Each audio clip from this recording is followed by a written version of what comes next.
Sa dulo ng isang makitid at maalikabog na daan sa baryo ng San Isidro, nakatayo ang isang maliit na kubong pawid na halos kasing payak ng buhay ng mga taong nakatira rito.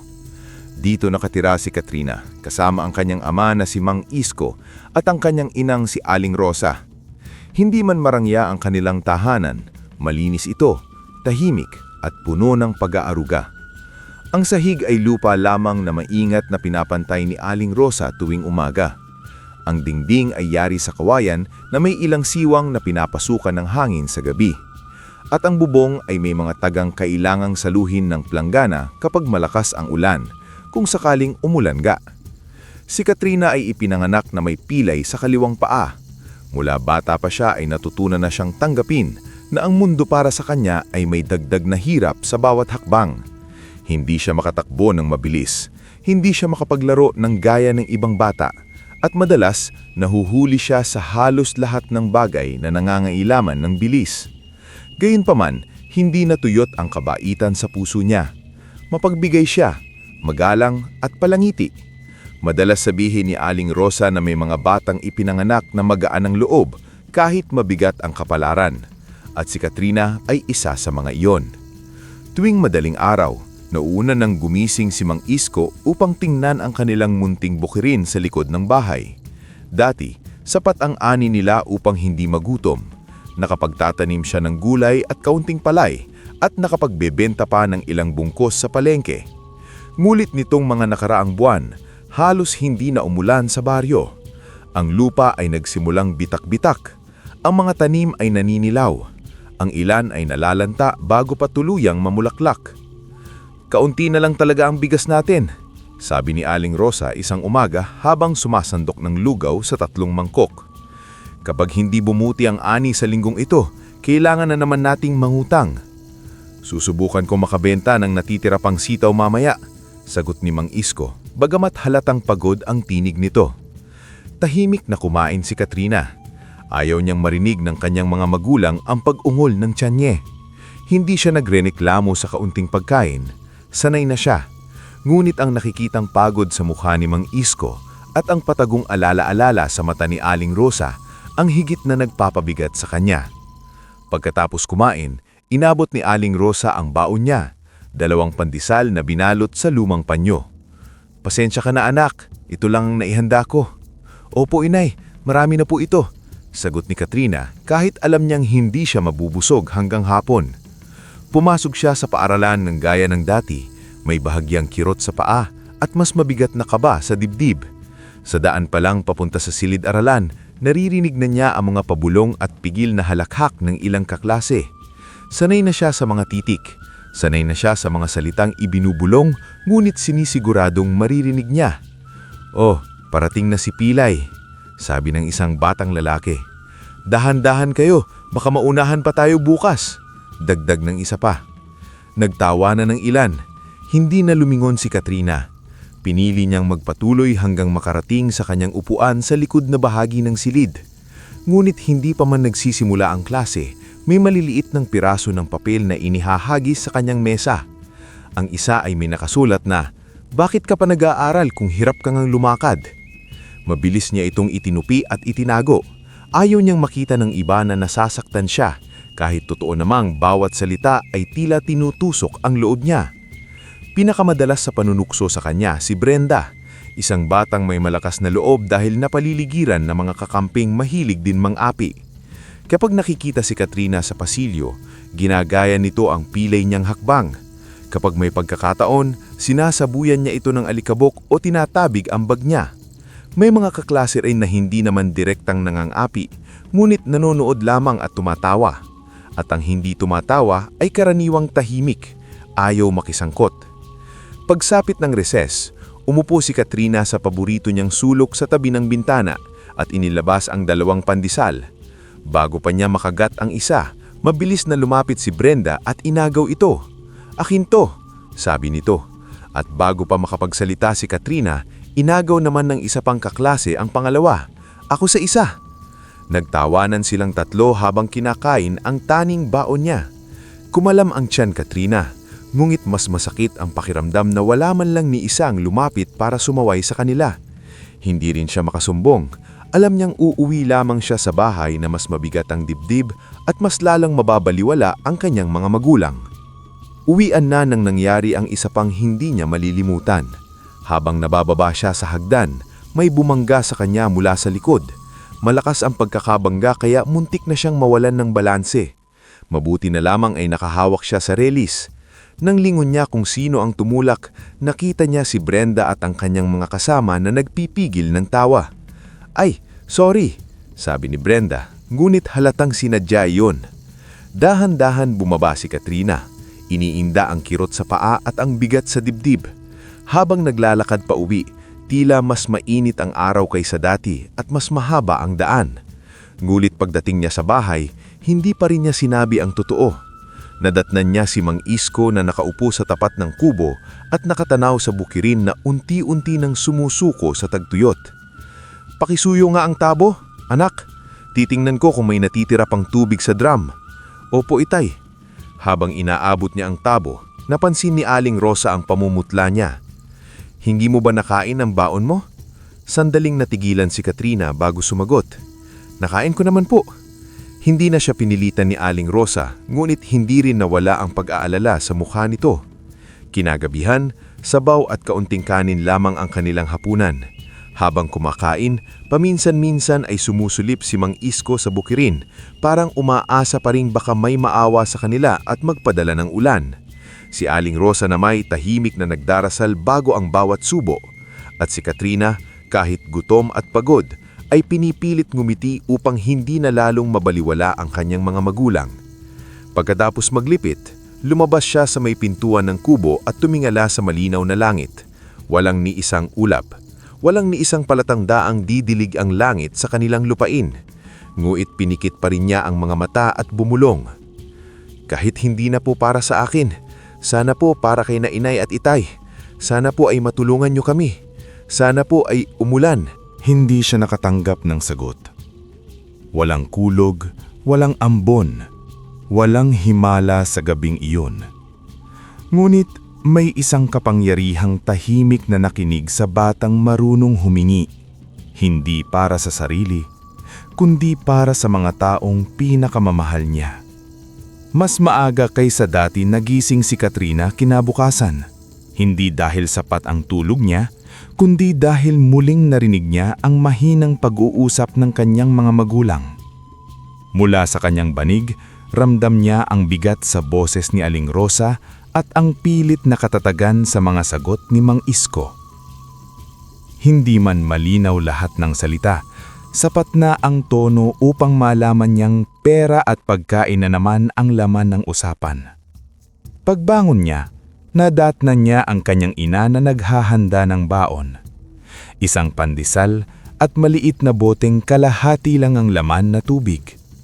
Hindi na siya nagtaka. Nauubos na ang kaya nilang ipunin sa kusina at alam niyang kahit ang pandesal na iyon ay hinati pa marahil mula sa dapat sana'y kakainin din ng kanyang ama o ina. "Pasensya ka na anak, ito lang talaga ang kaya ko." "Opo inay, ayos lang po," sagot ni Katrina. Habang lumalabas siya sa pinto, hinabol siya ni Mang Isko. "Mag-ingat ka sa daan ha, huwag kang magmadali." Tumanggo si Katrina at nagsimulang lumakad papuntang paaralan. Tuyo ang paligid. Ang mga damo sa gilid ng daan ay naninilaw na. At maging ang mga ibon, dati maingay tuwing umaga, ay tila nawalan na rin ng gana sa pag-awit. Sa may lumang akasya sa liko ng daan, napatigil siya nang may mapansin sa ibaba ng puno. May isang matandang babae roon na nakaupo sa lupa, nakasandal sa ugat ng akasya. Nakayuko ito, nanginginig ang kamay, at halatang nanghihina. Tuyo ang labi nito at ang mga mata ay tila pagod sa matagal na paglalakad o matagal na paghihintay. "Lola," may ingat na tawag ni Katrina habang lumalapit. "Ayos lang po ba kayo?" Dahan-dahang nag-angat ng mukha ang matanda. "Tubig iha, kahit konti lang." Napatingin si Katrina sa hawak niyang maliit na bote. Iyon lang ang taning maiinom niya sa buong maghapon. Kung ibibigay niya iyon, wala na siyang maiinom hanggang uwian. Ngunit sa sandaling iyon, wala siyang ibang nakita kundi isang matanda na halos hindi na makatayo. Iniabot niya ang bote. Ito po. Dahan-dahang uminom ang matanda. Pagkatapos ay tumingin ito sa pandesal na halatang nasa bulsa ni Katrina. May pagkain ka pa ba, ha? Kumalang ang sikmura ni Katrina. Iyon lang ang baon niya. Ngunit natutunan niyang unahin ang pangangailangan ng iba kapag kitang-kita ang hirap sa kanilang harapan. Inilabas niya ang pandesal at inabot iyon sa matanda. Ito na lang ang baon ko, pero mas kailangan niyo po. Hindi agad kinuha ng matanda ang pandesal. Sa halip, matagal muna itong tumingin sa kanya. Tila sinusukat ang kabutihan ng kanyang puso. Pagkatapos ay ngumiti ito ng mahina at kinuha ang tinapay. Hindi ka ba magugutom, iha? Tanong nito. Magugutom po, tapat na sagot ni Katrina. Pero mas mahirap pong magutom habang wala ng lakas. Mabagal na kinain ng matanda ang pandesal. At habang pinagmamasdan niya ito, biglang may kakaibang pagbabago sa hangin. Lumamig ang paligid kahit tirik na ang araw. Sumunod ang isang banayad ngunit napakalinaw na halimuyak. Amoy sampagita. Napakunot ang noo ni Katrina. Wala namang sampagita roon. Sa mismong sandaling iyon, may isang maliit na patak na bumagsak sa kanyang noo. Napaangat siya ng tingin. May maliit na kumpol ng ulap na nabubuo sa itaas ng akasya, kahit ang buong langit ay maliwanag at walang senyales ng ulan. Muli siyang bumaba ang tingin sa matanda at napaatras siya ng kaunti. Tuwid na itong nakatayo. Ang naninginig na katawan ay naging matatag. Ang tuyot na mukha ay nagkaroon ng kakaibang ningning. At ang mga mata na kanina'y pagod ay nayo'y puno ng kapangyarihang at kapanatagan. Maraming dumaan dito na mas may dala kaysa sa iyo. Ngunit ni isa sa kanila, hindi tumigil. Hindi nakapagsalita si Katrina. Samantalang ikaw, na gutom din, ay nagbahagi pa ng huli mong pagkain at tubig. Lola, sino po kayo? Nanginginig na tawag ni Katrina. Umihip ng mas malamig na hangin. Umikot ang ilang tuyong dahon sa kanilang paligid. Sa ulap sa itaas, waring nabuo ang hugis ng isang babae na may mahabang buhok. Nanlaki ang mga mata ni Katrina. Ako ang diwata ng ulan. Huminto ang lahat ng tunog sa paligid. Hindi marinig ni Katrina ang paanang dumaraan sa malayo. Hindi marinig ang ibon o ang hangin.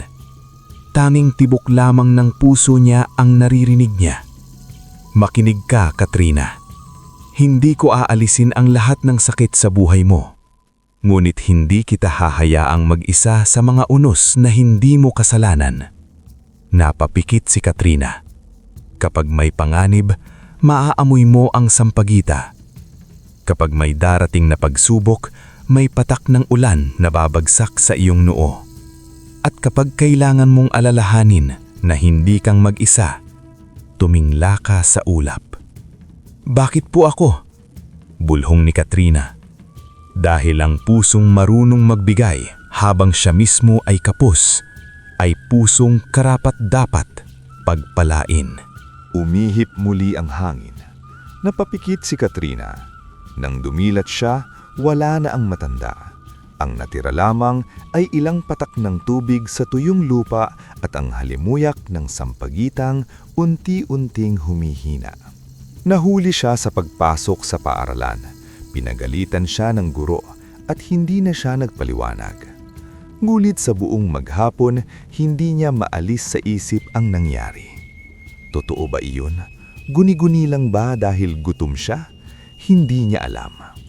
Pagsapit ng reses, muli siyang linapitan ni Brenda. Oh, wala ka man namang baon? Hindi sumagot si Katrina. Ano, ibinigay mo ba sa aso? Dagdag ng isa. Nagtawanan sila. Ngunit bago pa tumagal ang panunukso, biglang dumilim ng bahagya sa ibabaw nila. Napatingala ang tatlo. Wala pang ilang segundo, bumuhos ang maikling ulan sa mismong kanilang kinatatayuan lamang. Napasigaw sila sa gulat. Si Katrina, na halos 2 hakbang lang ang layo, ay hindi man lamang nabasa. Muling dumaan sa hangin ang amoy ng sampagita. At sa unang pagkakataon, matapos ang mahabang panahon, nakaramdam si Katrina ng kakaibang katayakan na may kapangyarihang tahimik ng kumakampi sa kanya. Hindi agad nakaimik sina Brenda matapos ang nangyari sa recess. Ang kaunting ulang biglang bumuhos sa mismong ibabaw nila ay naging usap-usapan sa buong klase. May ilang nagsabing nagkataon lang iyon. May nagsabi rin baka raw may tumagas na tubig mula sa bubong kahit kitang-kita namang maaraw ang labas at malayo ang 3 bata sa silong. Ngulit kahit anong paliwanag ang ibato, may isang katotohanang hindi maitatanggi. Si Katrina lang ang nanatiling tuyo. Pagbalik sa klase, dama ni Katrina ang mga tingin sa kanya. Hindi na puro panunukso ang nasa mga mata ng ibang bata. May halong pagtataka na. Ang iba namay tila natatakot ng magsalita. Ngunit si Brenda, kahit halatang nabigla, ay ayaw magpatinag. Nakasimangot ito habang sumisipol ang hangin sa bintana na parabang ayaw nitong aminin na may kakaibang nangyari. Pauwi si Katrina ng hapong iyon na maraming iniisip. Hindi niya alam kung dapat ba siyang matuwa o matakot. Totoo bang tinutupad ng diwata ng ulan ang pangako nitong hindi siya pababayaan? O baka simula pa lamang iyon ng isang bagay na hindi pa niya lubusang nauunawaan? Nang makauwi siya sa bahay, nadatnan niyang tahimik si Mang Isko habang kinukumpuni ang isang lumang timba. At si Aling Rosa namay naghihiwa ng gulay na sapat lamang para sa hapunan. "Maaga kang nakauwi," sabi ni Aling Rosa. "Opo," sagot ni Katrina. Gusto sana niyang ikwento ang nangyari, ngunit pinili muna niyang tumahimik. Baka isipin lang nilang napapaniginipan niya ang mga bagay-bagay dahil sa gutom at pagod. Kaya tumulong na lamang siya sa pagliligpit at paghahanda ng hapunan. Kinagabihan, habang sabaw at kaunting gulay lang muli ang ulam nila, muling napabuntong hininga si Mang Isko. "Mas lumala ang bukid," sabi nito. "Ang ibang halaman hindi na talaga kakayanin." Tahimik na napahawakan si Katrina sa mangkok niya. Sa isip niya, sumagi ang mga salita ng diwata. "Hindi kita hahayaang mag-isa sa mga unos na hindi mo kasalanan." Kapag katapos kumain, lumabas siya sa tapat ng kubo at tumingala sa langit. Wala pa ring ulap. Ngunit habang nakatayo siya roon, unti-unting kumalat sa hangin ang pamilyar na halimuyak ng sampagita. "Kung totoo po kayo, sana pati ang bukid namin, hindi lang po ako." Walang sumagot, ngunit may bahagyang paggalaw sa manipis na ulap sa malayo na parabang may nakikinig. Kinabukasan, mas mabigat ang kilos ni Brenda. Halatang gustong bawiin ang hiya ng nakaraang araw. Nang wala ang guro sandali upang kunin ang attendance form sa opisina, muling lumapit si Brenda kay Katrina kasama ang 2 nitong kaibigan. "Akala mo namang sino ka? Isang ulan lang, yayabang ka na?" Hindi sumagot si Katrina. Kinuha ni Brenda ang lapis niya at initsa sa sahig. "Pulutin mo." Tahimik na yumuko si Katrina upang abutin ang lapis. Ngulit sa mismong pagyuko niya, may isang batang sumandal sa upuan niya kaya nawalan siya ng balanse at napaupo sa sahig. Nagtawanan ng ilan, ang iba namay napatingin lamang. Naramdaman ni Katrina ang init sa kanyang mukha. Gusto niyang umiyak, ngulit pinilit niyang sariling huwag hahayaang makita ng iba ang kanyang kahinaan. Tumayo siya ng dahan-dahan, ininda ang hapdi sa paa. Sa mismong sandaling iyon ay may malamig na patak na bumagsak sa kanyang noo. Napahanto siya. Amoy sampagita. Dumilim ng bahagya ang sikat ng araw sa bintana. Umihip ang hangin papasok sa silid kahit hindi naman iyon karaniwan. Kumaluskos ang mga papel sa mesa ng guro. Nagsimulang magtaka ang mga bata. Ano yun? Bulhong ng isa. Bago pa man makareact si Brenda, biglang bumuhos ang ulan sa labas. Malakas, nungit kakaiba ang bagsak. Ang hangin ay tila pinipili ang tatamaan. Sa bukas na bintana ay may malalakas na patak na pumasok at dumiretso sa mesa ni na Brenda at ng kanyang mga kaibigan. Sa loob lamang ng ilang segundo, nabasa ang kanilang mga kwaderno at bag. Ang tinta sa notes nila ay kumalat. Napatili si Brenda habang pilit inililigtas ang gamit. Si Katrina na halos 2 hakbang lang ang layo ay hindi man lamang nabasa. Pagbalik ng guro, nagugulo ang buong silid. Ano ang nangyari gito? Hindi agad makasagot sinuman. Ang ilan ay nagkikibitan. Ang iba namay pigil ang tawa. Si Brenda namay halatang galit at nahihiya, ngunit wala itong maipaliwanag. Mula noon, unti-unting nagbago ang kilos ng ilan sa kaniyang mga kaklase. Hindi pa man sila ganap na naging mabait, nabawasan ang kanilang tapang. May ilan nang umiwas sa panunukso. May ilan ding palihim na tumitingin sa kanya na may halong pagkamangha at pangamba.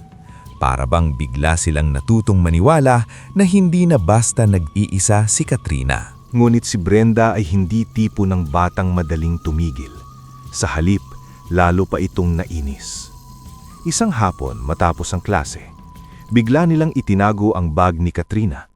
Hinanap niya iyon sa silid, sa ilalim ng upuan, sa may pintuan, hanggang sa marinig niya ang tawanan sa labas. Paglabas niya, nakita niyang nakasabit ang bag niya sa mataas na sanga ng puno sa gilid ng paaralan. "Kunin mo!" sigaw ni Brenda. "Baka lumipad pababa para sa'yo!" Nagtawanan ng iba. Nanlumo si Katrina. Imposibleng maakyat niya ang puno dahil sa kondisyon ng kanyang paa.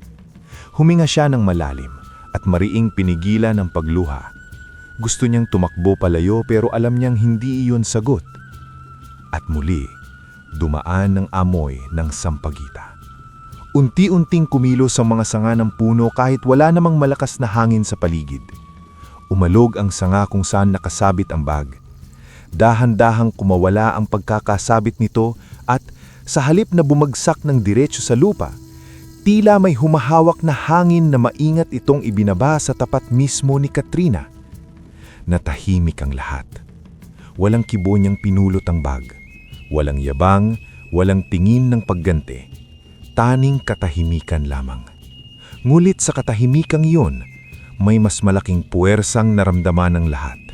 Isang paalalang ang batang matagal nilang minamaliit ay hindi na basta mahuhulog sa kanilang mga kamay. At sa sandaling nagsimulang lumamig ang hangin sa tuyong baryo.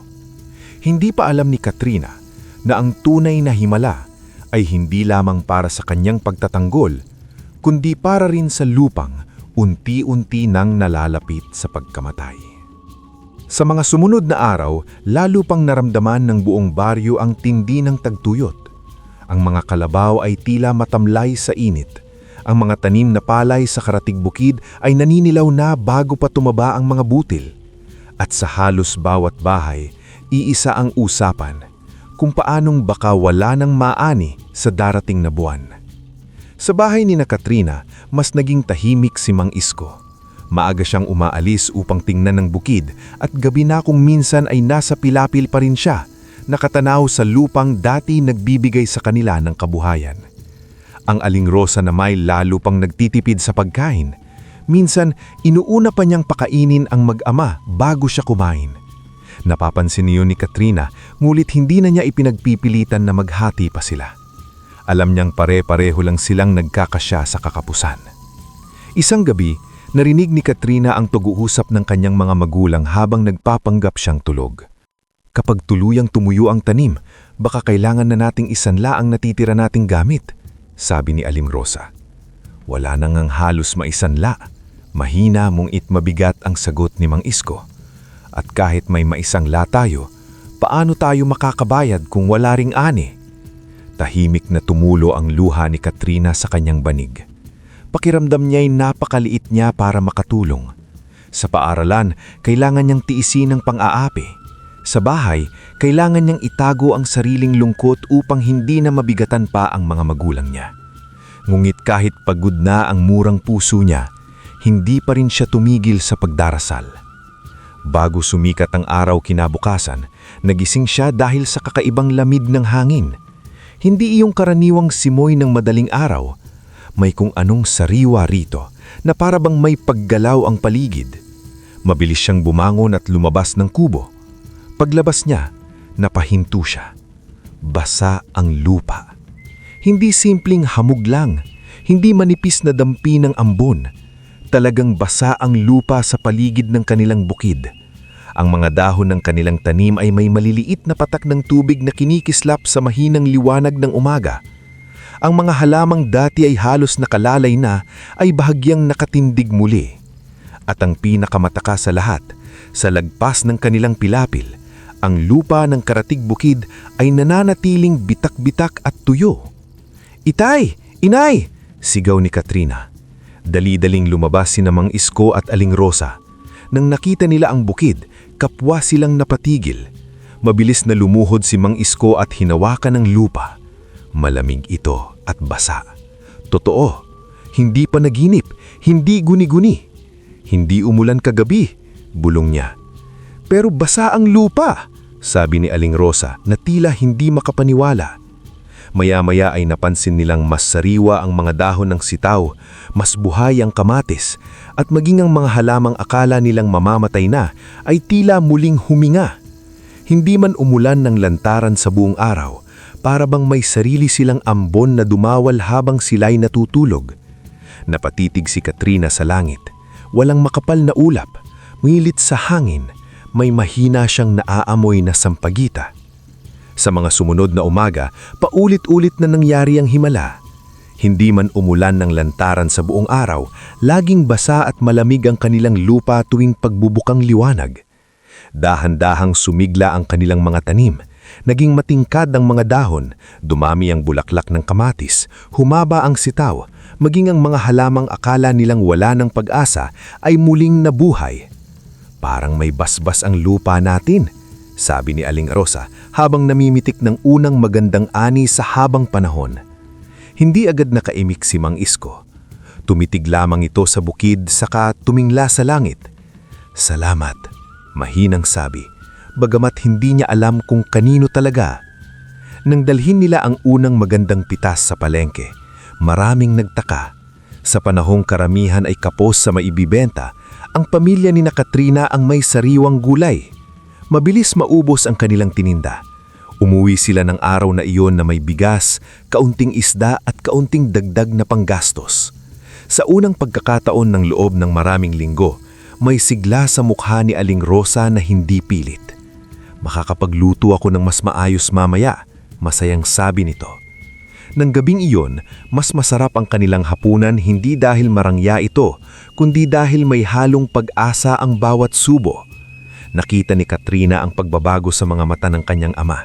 Hindi pa ganap na kapanatagan, ngunit hindi na rin iyong tahimik na pagkatalo na laging nitong dala nitong mga nakaraang linggo. Hindi nagtagal, napansin na rin ng ilang kapitbahay ang nangyayari. Habang naglalakad sa tapat ng pilapil si Aling Sela, hindi nito napigilang mapahinto. "Isko, bakit parang kayo lang ang may sariwang tanim?" Hindi makasagot agad si Mang Isko. "Hindi ko rin alam. Biyaya lang siguro." "Kung biyaya nga yan, kakaiba yan," bulong ni Aling Sela. Mabilis kumalat sa baryo ang usap-usapan. Ang ilan ay namangha.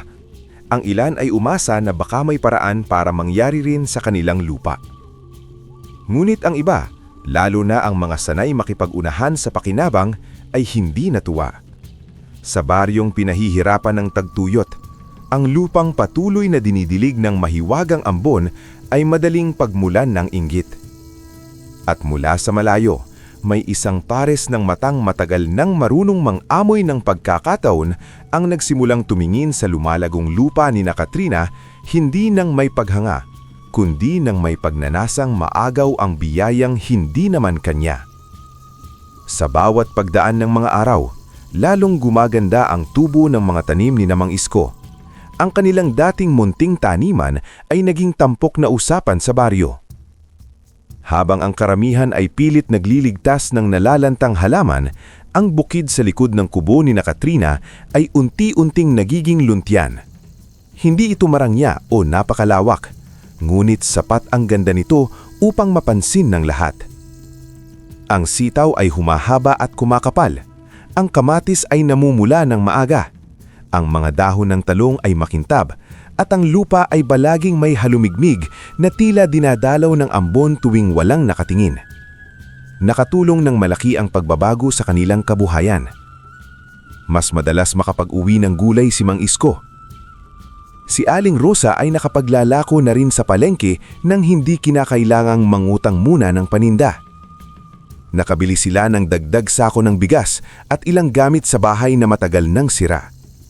Hindi pa sila mayaman, ngunit hindi na rin sila kagaya ng dati na halos bawat subo ay may kasamang kaba. Ngunit kasabay ng unti-unti nilang pag-angat ay ang pag-usbong ng inggit sa puso ng ilang tao.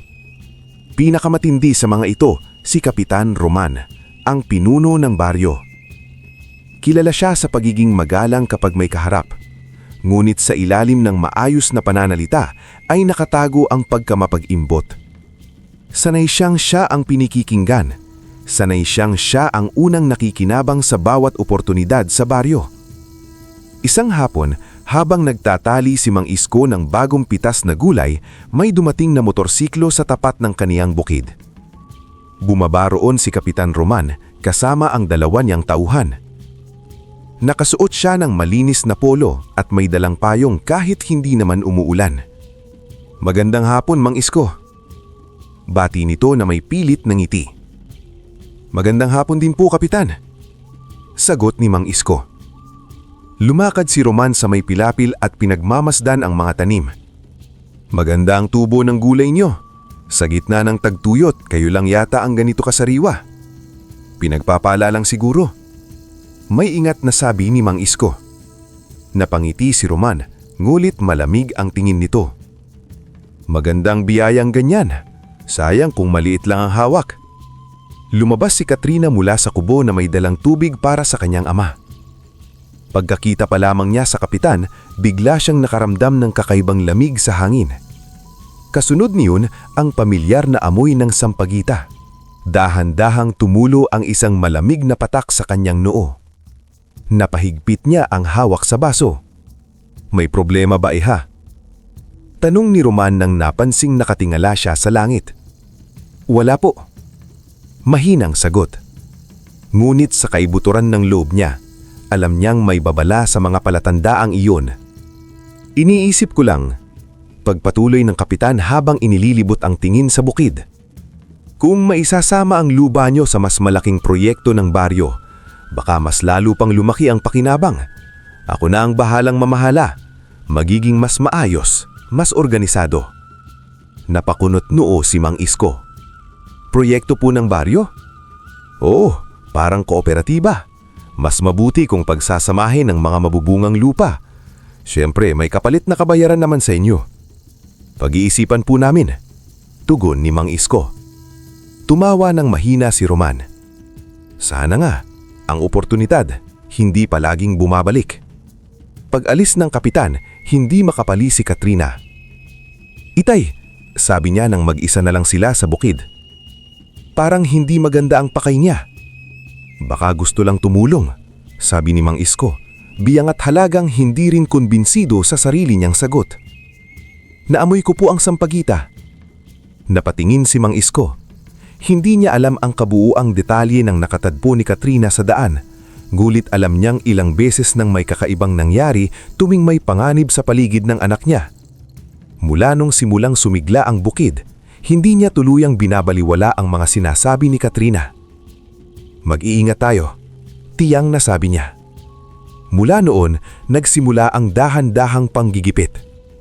Una, may dumating na dalawang lalaking hindi nila kilala at nagtanong kung hanggang saan ang hangganan ng lupa nila. Sumunod, may tauhan mula sa barangay na nag-abot ng paalala na kailangan daw nilang magsumite ng uli ng mga lumang dokumento ng lupa para sa beripikasyon.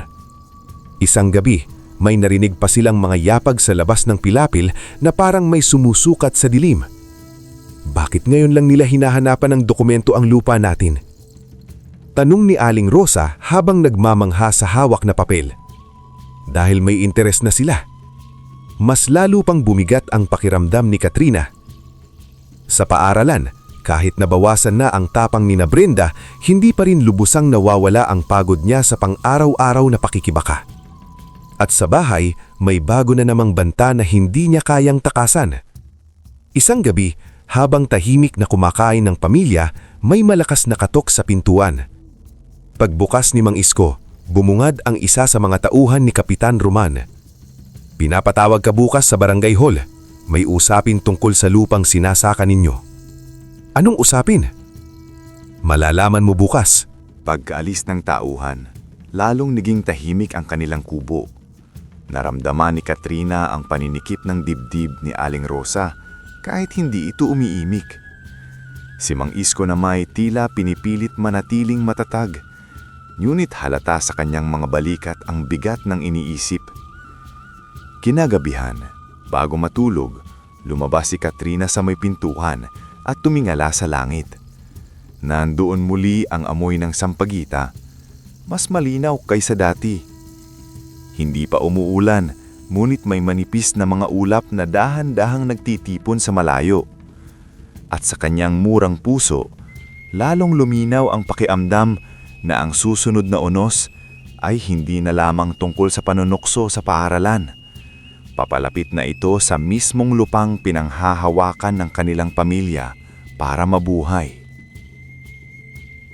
Maaga pa lang ay mabigat na ang hangin sa bahay ni Katrina. Ang tawag ni Kapitan Roman sa barangay hall ay tila ulap na nakabitin sa ibabaw ng kanilang kubo. Naghihintay lamang bumuhos bilang masamang balita. Hindi maayos kumain si Mang Isko. Ilang subo lang ng kanin at tuyo ang itinulak niya sa bibig bago tumayo upang ayusin ang lumang folder na naglalaman ng mga papeles nila sa lupa. Ito na po ba ang lahat ng dokumento natin? Tanong ni Katrina habang pinagmamasdan ng ama. Oo, sagot ni Mang Isko. Mga lumang resibo, kasulatan ng lolo ko at pirma ng dating may-ari ng katabing lupa. Sapat na dapat ito. Kung sapat, bakit kailangan pang ipatawag? Mahinang sabi ni Aling Rosa. Walang sumagot. Alam nilang tatlo ang pinakamasakit na katotohanan. Kapag makapangyarihan ang gustong mangagaw, hindi sapat ang katotohanan kung wala kang lakas upang ipagtanggol ito. Sinamahan ni Katrina ang ama niya sa barangay hall. Ayaw sana ni Mang Isko, ngulit matigas ang ulo ng bata. Hindi po ako lilikod kapag tungkol sa bukid natin, mariin nitong sabi. At sa totoo lang, mas kampante rin si Mang Isko na may kasama siya. Sa loob ng barangay hall, nandoon na si Kapitan Roman. Maayos ang damit at may hawak na isang makapal na folder. Sa tabi niya ay 2 kagawad at isang lalaking tila taga-munisipyo. Nang maupo si Mang Isko, agad nagsalita ang kapitan. Mang Isko, may lumabas na lumang record mula sa munisipyo. Ayon dito, ang lupang sinasaka ninyo ay dati palang bahagi ng ari-arian ng angkan namin. Nanlaki ang mga mata ni Mang Isko. Hindi totoo yan. Ilang dekada na naming sinasaka ang lupang iyon. Minana pa ng ama ko sa lolo ko. Itinaas ni Roman ang hawak niyang papel. May hawak akong katibayan. Mula sa kinuupuan niya, napansin ni Katrina ang malamig na patak na dumampi sa noon niya. Kasabay niyon ang amoy ng sampagita sa hangin. Napatingala siya sa bintana. Maaraw ang labas, ngulit may manipis na ulap na parang nagbabantay. Pwede bang makita ang hawak mong papel? Matigas na tanong ni Mang Isko. Iniabot iyon ng kapitan ng may kumpiyansa. Masusing tinignan ni Mang Isko ang dokumento. Sa unang tingin ay maayos ito. May selyo, pirma at tila lumang tala. Ngunit pagtagal, napansin niyang may mga bahagi ng tinta na tila hindi pare-pareho at ang papel ay parang mas bago kaysa dapat. "Peke ito," mariing sabi ni Mang Isko. Nagtaas ng kilay si Roman. "Mag-ingat ka sa paratang." "Ang totoo ang sinasabi ko, hindi ito kapanipaniwala. Ang problema sa mga gaya mo, kapag hinahabol ng pangangailangan, akala laging inaapi." Namula sa galit si Mang Isko. "Hindi ako nagnanakaw. Ang lupa namin ay lupa namin." Tahimik lamang si Katrina, ngunit mabilis ang tibok ng dibdib niya. Hindi niya alam kung mas matatakot ba siya o magagalit. Sa una niyang pagkikita pa lamang kay Roman sa bukid, naramdaman niya na hindi maganda ang pakay nito. Ngayon, unti-unting lumilinaw kung gaano kalayo ang kaya nitong gawin para sa lupang gusto niyang maagaw. Pag-uwi niya, halos hindi makapagsalita si Aling Rosa sa narinig niya. "Paano kung ipilit talaga nila? Saan tayo pupunta?" "Hindi tayo aalis," mariing sabi ni Mang Isko, ngunit ramdam ang pagod sa boses niya. "Lalaban tayo." Sa mga sumunod na araw, naging mas hayagan ang panggigipit. May mga taong dumarating sa kanilang pilapil upang magsukat. May nagtanong kung ilang metro raw ang sakop ng bukid. May nagbahala pang baka kailangan nilang lumikas kung hindi nila mapatunayan na kanila ang lupa. Hindi man tahas ang sinabi ni Roman, malinaw sa lahat na siya ang nasa likod nito. Isang hapon, habang naglilingpit si Katrina ng mga pinaggamitan sa bakuran, narinig niya na may kumalabog sa may tabi ng bahay. Nang silipin niya, nakita niya na may dalawang lalaking nakatayo sa may pilapil at nag-uusap habang may hawak na pansukat. "Akin na ang dulo, diyan raw magsisimula ang bakod," sabi ng isa. Napangiwi si Katrina sa takot at galit. Gusto sana niyang sigawan ng mga ito, ngunit naalala niyang wala siyang sapat na lakas para gawin ito. Hanlip niyon, tumayo siya sa gitna ng bakuran at hinawakan ng mahigpit ang layaman ng bisteda. Muling dumampi ang malamig na patak ng ulan sa loob niya. Paglingon niya sa langit, nandoon muli ang amoy ng sampagita. Kinagabihan, hindi na siya makatulog. Lumabas siya sa may pilapil at tumitig sa bukid na unti-unting nagligtas sa kanilang pamilya mula sa gutom. Hindi niya matanggap na basta na lamang iyong aagawin ng isang taong wala namang naibuhos na pawis sa lupaing iyon. "Hindi ko na po alam ang gagawin ko," bulong niya sa dilim. "Kung naririnig niyo pa rin ako, tulungan niyo po kami." Hindi siya nakarinig ng tahasang sagot, ngunit umihip ang malamig na hangin sa paligid niya. Kumaluskos ang mga dahon, at sa ilang segundo, tila may mahinang tinig na sumabay sa hangin. Hindi lahat ng may papel ay may karapatan. Hindi lahat ng may kapangyarihan ay may katotohanan. Napapikit si Katrina. Nang muling dumilat, wala nang tinig, ngunit bahagyang gumaan ang dibdib niya. Kinabukasan, dumating ang balitang muling magpapatawag si Kapitan Roman. Sa pagkakataong iyon, hindi na para makipag-usap lang, kundi upang isaayos na ang hangganan ng lupa.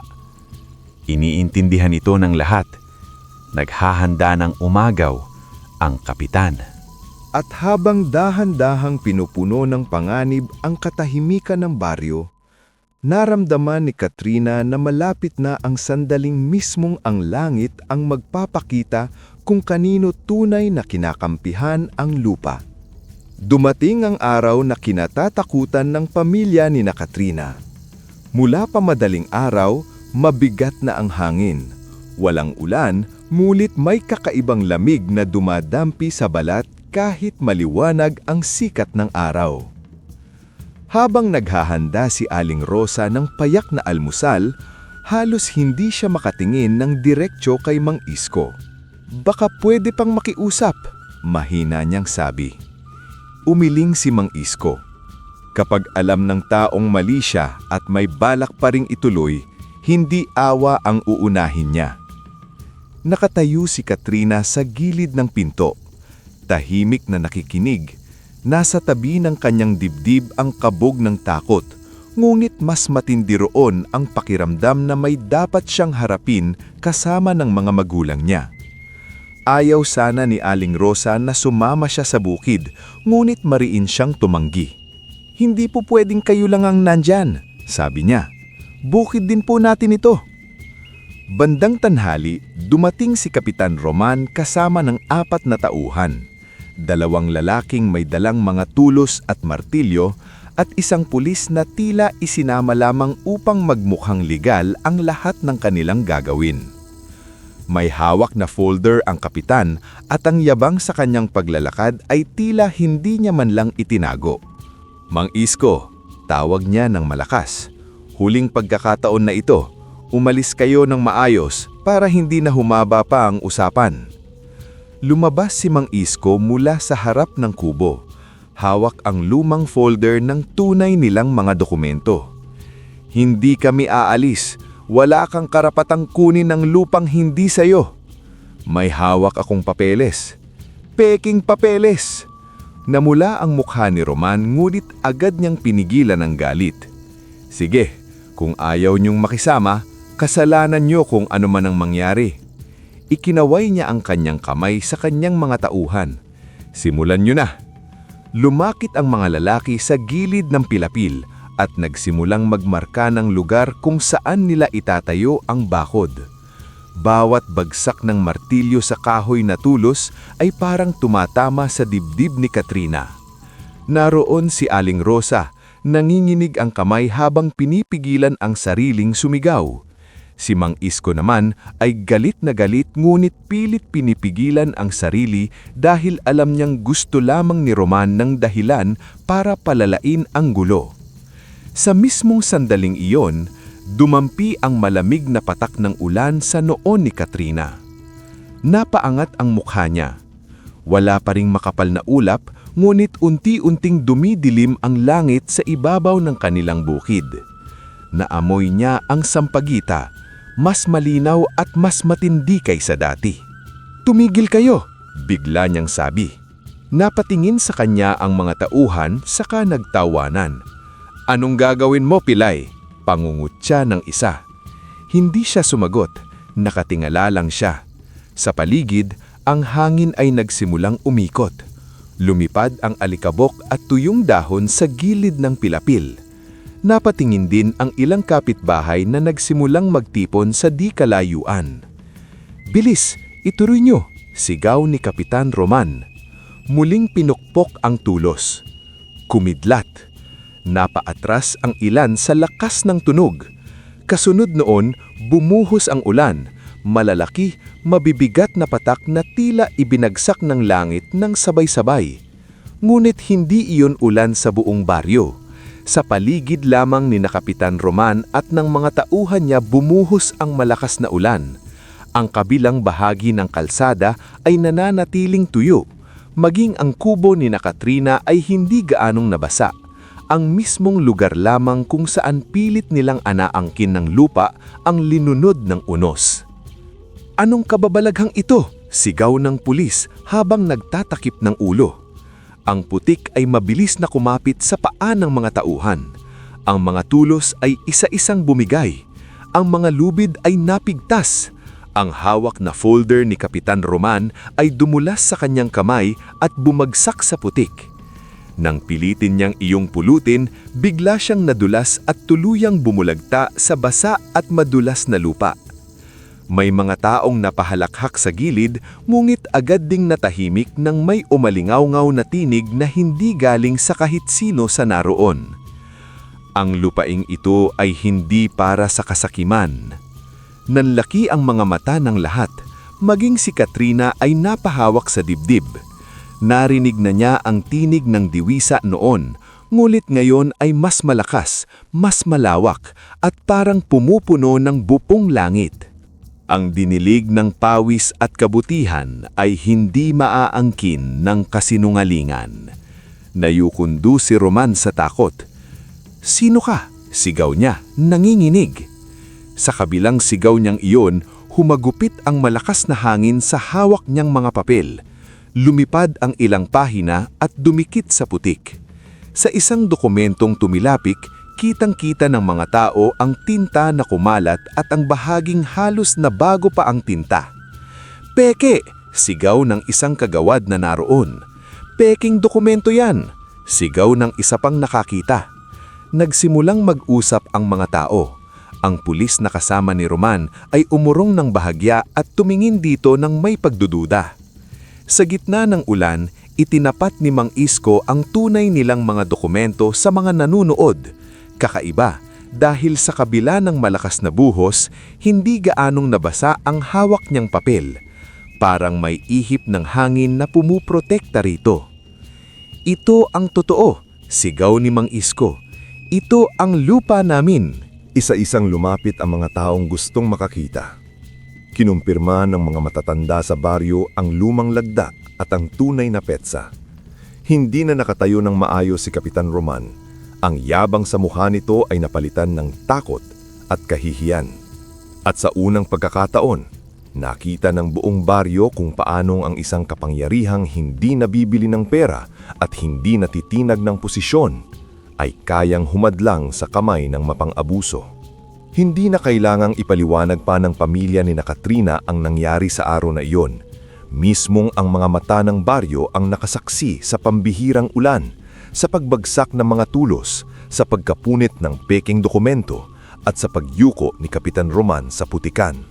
Sa mga sumunod na araw, iyon na lamang ang laman ng usapan sa tindahan, sa palengke, at maging sa paaralan. "Hindi ako nagsisinungaling," sabi ng Aling Sela sa kapitbahay. "Narinig ko talaga ang boses."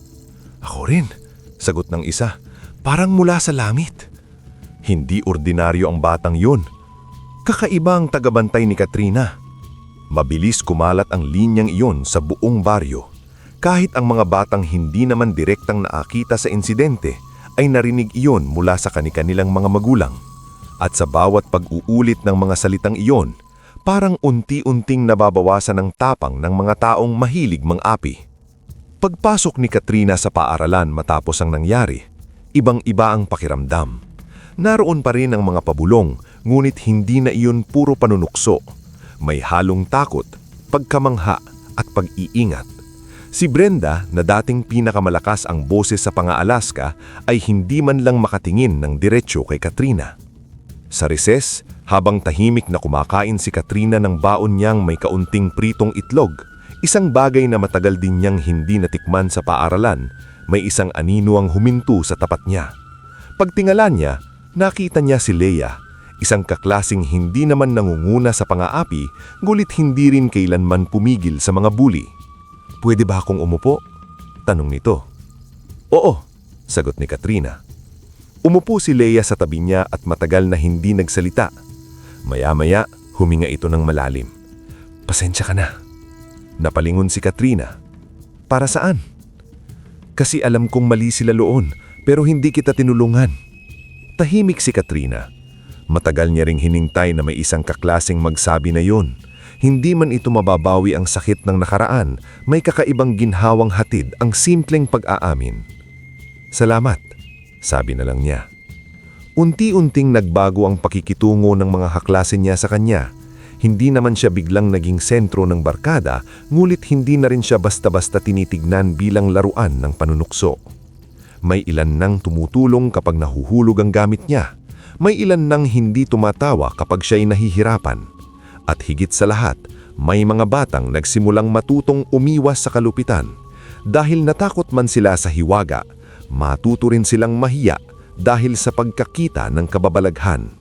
Sa baryo, mas lumakas ang loob ng mga taong magsalita laban kay Kapitan Roman.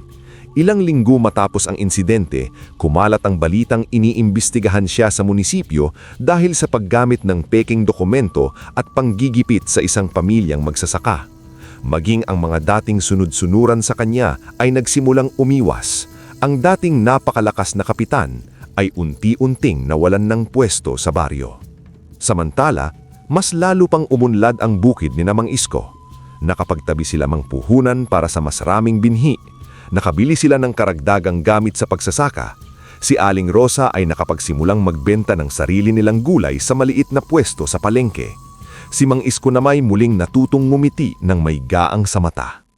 At si Katrina sa gitna ng lahat ng iyon ay unti-unting natutong na maniwala na ang buhay nila ay maaaring maging mas magaan kaysa sa kinagisnan nila. Isang hapon, habang nagdidilig si Katrina sa gilid ng bukid, may nakita siyang nakatayo sa may pilapil. Si Brenda iyon. Wala ang dating yabang sa tindig nito.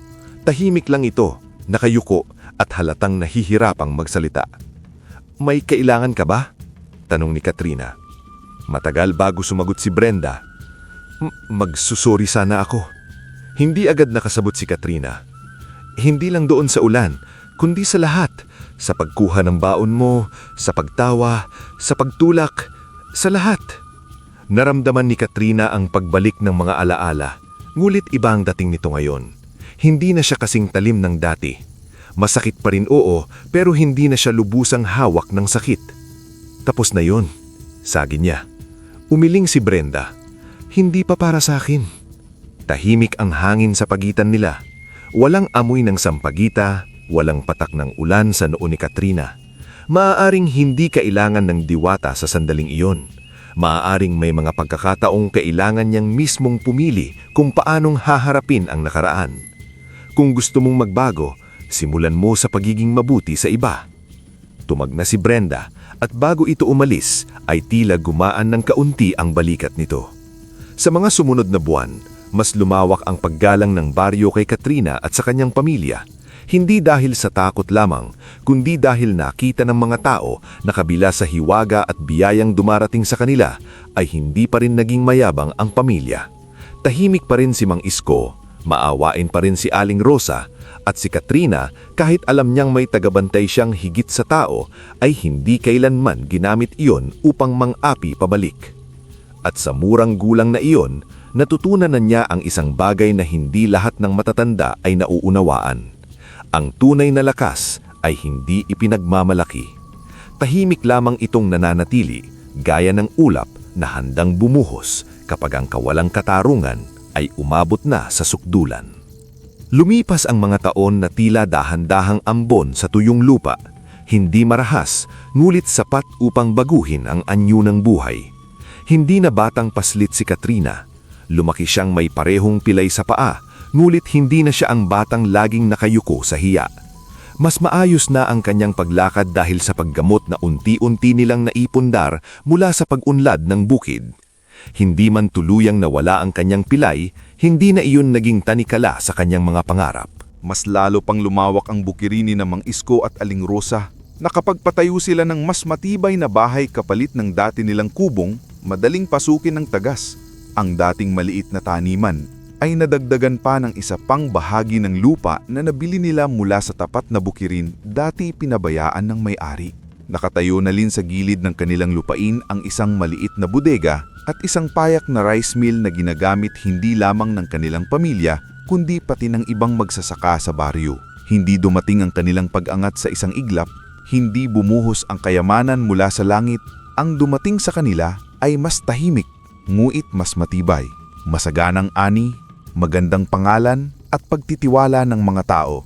Ang mahika ng ulan ay hindi pumalit sa sipag, sa halip, sinamahan nito ang tiyaga ng pamilya at binigyan sila ng pagkakataong maitayo ang buhay na matagal nilang pinangarap.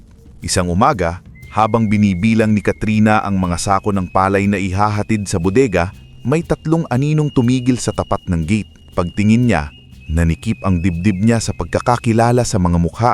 Sina Brenda, Lito at isa pa nilang dating kasamang mahilig mang-insulto. Wala na ang yabang sa mga ito. Payat si Lito at halatang pagod na sa paghahanap ng trabaho. Si Brenda na may payak ang damit at hindi makatingin ng diretsyo. "Pwede ba kaming makausap?" Maingat na tanong ni Brenda. Pinapasok sila ni Katrina sa may lilim ng bodega. Tahimik muna ang 3 bago nagsalita si Lito. "Narinig naming naghahanap kayo ng dagdag na tao rito." "Oo," sagot ni Katrina. "Baka..." Nakakamat sa ulo si Lito. "Baka pwede kaming magtrabaho rito." Tahimik na pinagmasdan sila ni Katrina. Sa isang iglap, bumalik sa isip niya ang mga alaala ng pang-aapi, ang pag-agaw sa pandesal, ang pagtulak sa hagdan, at ang mga halakhak sa bawat hirap niyang hakbang. Ngulit habang nakatingin siya sa 3, hindi na niya nakita ang dating mga batang malulupit. Ang nakita niya ay mga taong natuturing saktan ng buhay at ngayoy humihingi ng pagkakataon. Bakit kayo sa akin lumapit? Tanong niya.